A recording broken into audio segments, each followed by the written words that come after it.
आज अधिवक्ता दिवस है। अधिवक्ता दिवस में विशेष चर्चा के लिए हमारे साथ क्षेत्र के युवा अधिवक्ता, क्रांतिकारी अधिवक्ता निर्मल साहू जी हैं। हम अधिवक्ता दिवस पर आपको और हमारे जितने भी सम्माननीय अधिवक्ता जी हैं सभी को हार्दिक हार्दिक शुभकामनाएं। जी धन्यवाद। आज की परिचर्चा शुरुआत करते हैं कि हमारा एक प्रश्न है। जी हाँ। अधिवक्ता एक सामान्य इंसान की किस प्रकार सहायता कर सकता है, उसको बताएं। जी हाँ, मैं इसमें सबसे पहले आज के इस शुभ पावन अवसर अधिवक्ता दिवस के हार्दिक हार्दिक शुभकामनाएं मेरे सभी अधिवक्ता बंधुओं को देता हूँ। इसमें विशेष रूप से प्रश्न इनके द्वारा यह किया गया कि अधिवक्ता सामान्य जन का मदद कैसे करते हैं। इसमें कई प्रकार से करते हैं, जैसे कि कोई ऐसे प्रकरण जो प्रकरण न्यायालय में विचाराधीन है, उसमें अधिवक्ता अपनी उपस्थिति देकर विधि की बातें वहाँ रखते हैं। यहाँ अधिवक्ता का जो रोल है, कहना चाहिए, यह शुरू से स्टार्ट हो जाता है। यदि कोई आपराधिक मामले हैं, उन आपराधिक मामलों में एफआईआर कैसी होती है या कैसी होनी चाहिए, क्या बातें आप एफआईआर में लिखवाते हैं या अपनी बात को आप अच्छे से स्पष्ट रूप से अभिव्यक्त नहीं कर पाते, तो ऐसे स्थिति में व्यक्ति जो है अधिवक्ता का मदद ले सकते हैं, अपनी बात बता सकते हैं और उस हिसाब से आवेदन ड्राफ्ट हो सकता है। और आवेदन ड्राफ्ट जब होगा वैसे तो उस हिसाब से उसके ऊपर अपराध पंजीबद्ध होगा।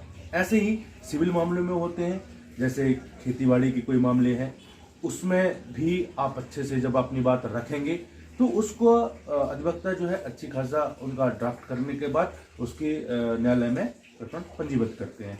इसके अतिरिक्त ऐसे बहुत से मामले होते हैं, जैसे कि प्री लिटिगेशन अपन कहते हैं, बाद न्यायालय में लगने से पहले ही उसका निराकरण करने के लिए भी अधिवक्ता अपना प्रयास कर सकते हैं और लोगों को मदद कर सकते हैं। जैसे कि अभी वर्तमान में देखा जाए तो बहुत से ऐसे फ्रॉड के मामले होते हैं, बहुत से ऐसे इंश्योरेंस कंपनियां जो होती हैं जो कि किसी भी उसमें फाइनेंस या इंश्योरेंस जब होता है तो उस समय व्यक्ति से जल्दबाजी में जल्दी साइन करवा लिया जाता है और उस दौरान व्यक्ति क्या है कि अपना साइन कर देता है। ऐसी स्थिति में क्या होता है, उसके टर्म्स एंड कंडीशन जब नहीं पढ़ पाता और जब साइन कर देता है तो बहुत सी ऐसे बाद में उनको दिक्कतें आती हैं, उनके साथ छलावा हो जाता है या फिर अधिक इंटरेस्ट लिया जाने लगता है।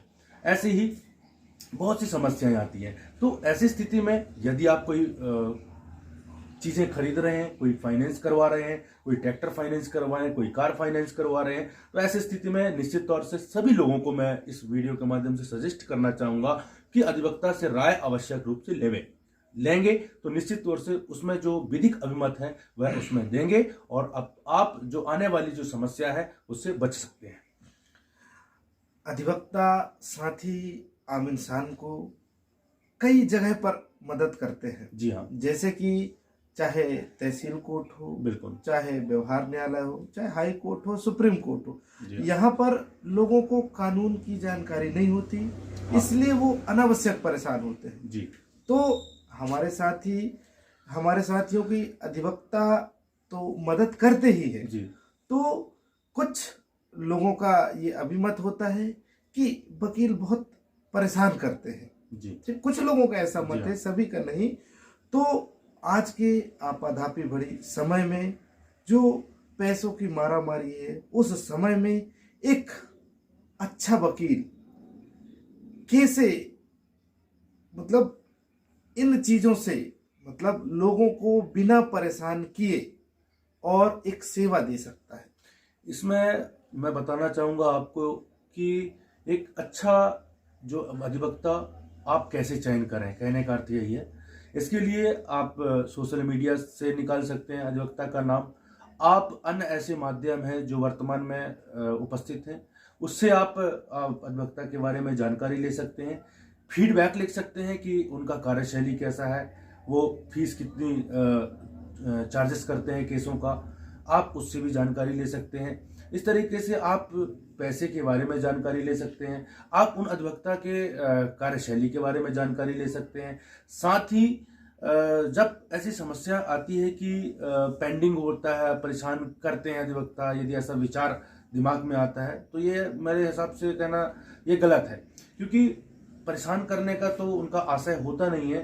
कभी कभी ये होता है कि कई केसों पे उनका लिटिगेशन बहुत लंबे समय तक चलता है, तो उसमें अधिवक्ता का परेशान करने का कोई आशय नहीं होता। वह उसकी प्रोसीडिंग पर निर्भर करता है, वह उसकी गति कितनी गति है। हाँ, इसकी दूसरी ओर अपन देखें कि कोई ऐसे गरीब हैं जिनके पास पैसे नहीं है, केस लड़ने के लिए नहीं है, उनसे अभिमत लेने के लिए नहीं है पैसे, तो आप विधिक सेवा प्राधिकरण के माध्यम से उससे आप लाभ ले सकते हैं। विधिक सेवा प्राधिकरण जो है यह 1987 में निर्मित हुआ और इसके बाद प्रत्येक जिला में इसके कार्यालय है। वहां पर आप जाके आवेदन देंगे, एक सिंपल आवेदन, और उस सिंपल आवेदन के माध्यम से वहां से एक निःशुल्क अधिवक्ता आपके लिए प्रदान किया जाएगा और वह जो है आपको पूरा सेवा प्रदान करेगा उस विधिक क्षेत्र पे। उसके लिए उसे मानदेय जो है वह शासन देती है। तो इस तरीके से आप यदि जानकार हैं तो निश्चित तौर से आप अपने अधिकार के लिए लड़ सकते हैं। और विधि में स्पष्ट प्रावधान यह भी है कि जब तक व्यक्ति कानून का जानकार नहीं होगा, अपनी बात मांगने के लिए, अपनी चीजें, अपने अधिकारों को लेने के लिए खुद ही अग्रसर नहीं होगा, तो कानून भी उसे सुरक्षित या उसे प्रदान नहीं करती। तो आज के इस समय में अधिवक्ता की बहुत ज़रूरत है, क्योंकि बहुत सारे मामले हैं, बहुत सारी पेचीदगियां हैं।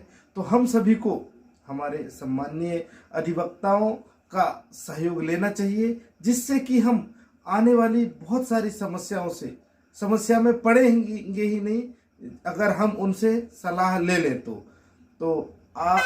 मतलब कि आप लोगों का जो सेवा है और आप लोग बहुत लगन से काम करते हैं, उसके लिए हम आज अधिवक्ता दिवस में आपको प्रणाम करते हैं। सभी अधिवक्ता मित्रों को हम नमन करते हैं। बहुत बहुत धन्यवाद, हार्दिक शुभकामनाएं। जी धन्यवाद सोहन जी। आज के इस पावन दिवस पर आपने सभी अधिवक्ताओं को आभार व्यक्त किया और इस वीडियो के माध्यम से मुझे लगता है कि बहुत लोगों तक यह मैसेज जाएगा। मैसेज मैं अंत में देना चाहूँगा सभी लोगों को कि जो भी काम करें, विधिक क्षेत्र का कोई भी चीज़ें हैं, आप निश्चित तौर से उसका अनुमत अधिवक्ता महोदय से जरूर लें, जिससे कि